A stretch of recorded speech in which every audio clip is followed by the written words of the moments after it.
রাজ্য বারুদের স্তূপের ওপর দাঁড়িয়ে বলে প্রায়শই অভিযোগ করতে শোনা যায় বিরোধী নেতা নেত্রীদের। এমনকি মাঝে মধ্যে বিভিন্ন জায়গা থেকে বোমা বা আগ্নেয়াস্ত্র উদ্ধারের ঘটনাও সামনে আসে, যার জেরে রীতিমতো চাঞ্চল্য ছড়ায়।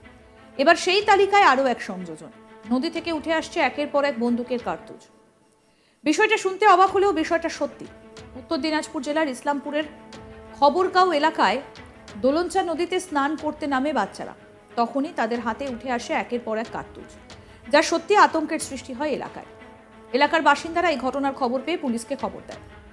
ঘটনা তদন্ত করছে পুলিশ। কিভাবে এত কার্তুজ নদীতে এলো সেটাও খতিয়ে দেখা হচ্ছে।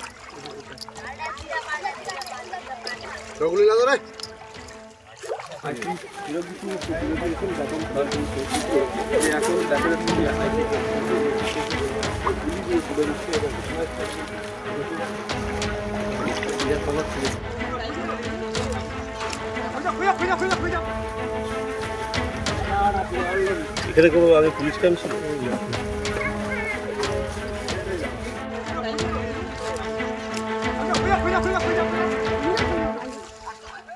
স্থানীয় বাসিন্দা কি বলছেন শুনবো এবার। স্যার আমরা এটা দেখে আতঙ্কিত। এখানে গুলি পাওয়া যাচ্ছে, ছেলে পেলে বাইরে চান করছে, ক্রিকেট খেলতে আসছে। কালকে সন্ধ্যাবেলা থেকে খুঁজতেছি আমরা স্যার। সবাই পালো এক এক করে গুলি। দেখো কতগুলো গুলি পেয়েছেন? স্যার জানি না কতগুলো পাচ্ছে। ওই যে জড়ো করছে রতন কর্মকার। কতটা হবে তা? 30-40 জন, মোটামুটি 30-40টা হবে গুলি। ভয় পাচ্ছেন আপনারা কি? না ভয় আর কি স্যার, আপনারা দেখেন। ওই জন্য আমরা পুলিশকে রিপোর্ট করলাম। আপনার মিডিয়া আছে, মিডিয়াতে রিপোর্ট করলো রতন কর্মকার। হ্যাঁ, এটা আমাদের পূর্বস্থ খবরগাঁও, আমাদের হিন্দুপাড়া। নদীর নাম খবরগাঁও, দলনচা নদী। হ্যাঁ এটা, হ্যাঁ। মঙ্গলবার সকালে ঘটনাটা ঘটেছে উত্তর দিনাজপুর জেলার ইসলামপুর থানার খবরগাঁও এলাকায়। স্থানীয় সূত্রে জানা গিয়েছে, এদিন সকালে খবরগাঁও এলাকার দলনচা নদীতে স্নান করতে নামেন এলাকার কিছু শিশু। নদীতে স্নান করতে নেমে পায়ের নিচে লোহার মতো শক্ত কিছুতে পা লাগে। তখনই তারা সেগুলো তুলে খেলতে শুরু করে। কার্তুজ নিয়ে শিশুদের খেলতে দেখেন স্থানীয় বাসিন্দারা। খবর জানাজানি হতেই এলাকায় চাঞ্চল্য ছড়িয়ে পড়ে। তবে কে বা কারা এই কার্তুজগুলো নদীতে ফেলে দিয়েছে সেটা এখনো জানা যায়নি। প্রশাসনিক স্তরে যোগাযোগ করা হলেও এই বিষয়ে কোনো মন্তব্য করতে চাননি কেউ। আরও এক স্থানীয় বাসিন্দা কি বলছেন শুনবো। খবরগাঁয়ে কিছু বাচ্চারা নদীর ধারে খেলতে গেছিল, ক্রিকেট খেলতেছিল। নদীতে চান করতে গিয়ে বন্দুকের গুলি অনেক রাউন্ড পাওয়া গেছে।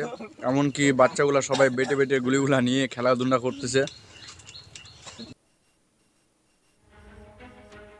আমাদের প্রতিনিধি তন্ময় চক্রবর্তী কি প্রতিবেদন তুলে ধরেছেন শুনবো এবার। আবারও খবরের শিরোনামে উঠে এলো ইসলামপুর। ইসলামপুর মানেই খবরে সবসময় আমরা লক্ষ্য করি গুলি বোমা লেগেই রয়েছে, গন্ডগোল লেগেই রয়েছে। কিন্তু এবারে যে ঘটনাটি ঘটলো একদম কিন্তু একটু আলাদা টাইপের। এইখানে কিছু বাচ্চারা ইসলামপুরের এখানে যে খবরগাঁও বলে একটি এলাকা রয়েছে, সেখানে একটি নদী রয়েছে, দোলনচা নদী। সেখানে যখন তারা খেলছিল, স্নান করার সময় খেলছিল, সেই সময় কিন্তু তাদের হাতে কিন্তু উঠে এলো একের পর এক যে কার্তুজ।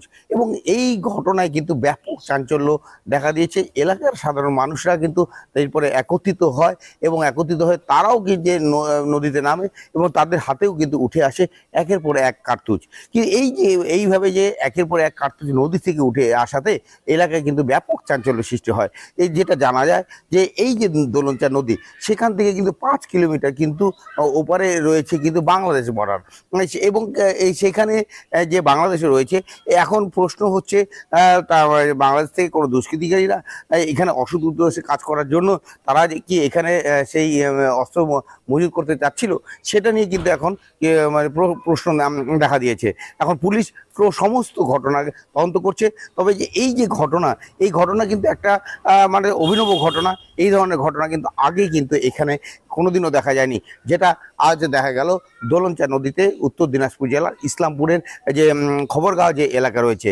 এই খবরগাঁও এলাকায় যখন এই ঘটনা ঘটে, তখন কিন্তু সাধারণ মানুষের মধ্যে একটা আতঙ্ক দেখা দিয়েছে যে এতগুলো কার্তুজ কিভাবে নদীতে এলো এবং কোথা থেকে এলো, কারাই বা এখানে নিয়ে এসেছে, সেটা নিয়ে কিন্তু প্রশ্ন উঠেছে।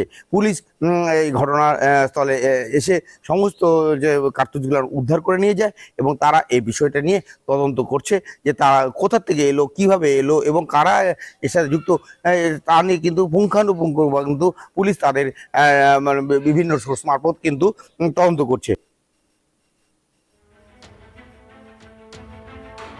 প্রসঙ্গত বলি, সামনে বছরই রয়েছে বিধানসভা নির্বাচন, আর তার আগে বিভিন্ন জায়গা থেকে নয় নয় করে কার্তুজ উদ্ধার হচ্ছে, ফলে ভোটের আগে বাড়ছে আতঙ্ক। কিছুদিন আগে কেষ্টরগড় বীরভূম থেকে উদ্ধার হয়েছিল তাজা বোমা। ড্রাম ভর্তি তাজা বোমা উদ্ধারকে ঘিরে চাঞ্চল্য ছড়িয়েছে।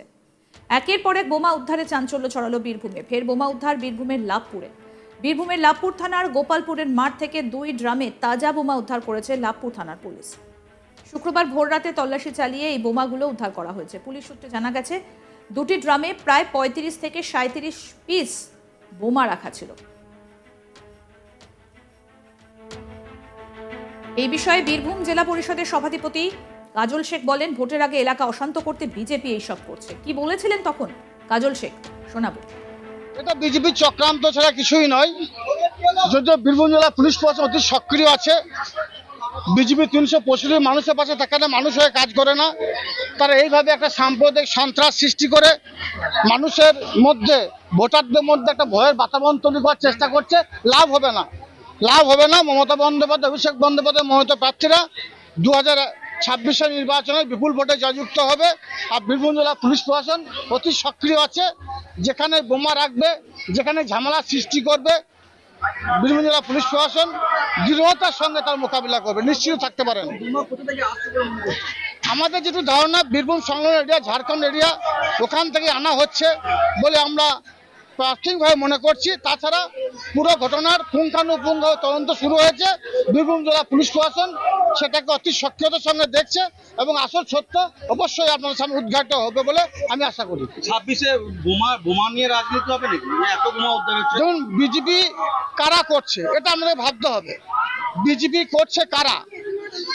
যারা বামফ্রন্টে হানমাত ছিল তাদের একটা অংশ বিজেপির ছত্রছায়ায় গিয়ে আবার বাংলাকে কলুষিত করার চেষ্টা করছে, কিন্তু লাভ হবে না। বাংলার মানুষ মমতা বন্দ্যোপাধ্যায় উন্নয়নের পথে হাঁটতে শিখেছে। মমতা বন্দ্যোপাধ্যায় জাতি ধর্ম মতামত নির্বিশেষে সকল সম্পদে মানুষের উন্নয়নের স্বার্থে নিজেকে নিয়োজিত করেছে এবং বাংলার মানুষ মমতা বন্দ্যোপাধ্যায়ের সঙ্গে ছিল, আছে, আগামী দিনেও থাকবে। বিজেপির তরফ থেকে পাল্টা কি যুক্তি দেওয়া হয়েছিল সেটাও শোনাবো। বোমা বারুদ বন্দুকের উপরে বীরভূম জেলাকে দাঁড় করিয়েছে। একদিকে ভাইজান, অন্যদিকে তথাকথিত বীরভূমের তৃণমূলের বারকেষ্ট। এরা নিজেদের মধ্যে লড়াই করছে, নিজেদের মধ্যে খাওয়াখাওয়ি করছে। আর তারপরে যখন বোম বারুদ বন্দুক নিয়ে প্রশ্ন উঠছে তখন এরা বিজেপির উপরে ফেলে দিয়ে দায় এড়াতে চাইছে। আজকে লাভপুরে যে বোম পাওয়া গেছে, সেই বোম পাওয়াকে কেন্দ্র করে যখন ভারতীয় জনতা পার্টিকে দায়ী করছে তখন বীরভূমের মানুষ পরিষ্কারভাবে জানে। আরও আপডেট পেতে দেখতে থাকুন আজ তাক বাংলা। সাবস্ক্রাইব করুন, নোটিফিকেশন পেতে বেল বাটন অপশন প্রেস করুন, হোয়াটসঅ্যাপেও ফলো করুন আজ তাক বাংলা। ভিডিওটা লাইক করুন, শেয়ার করুন, কমেন্ট করুন।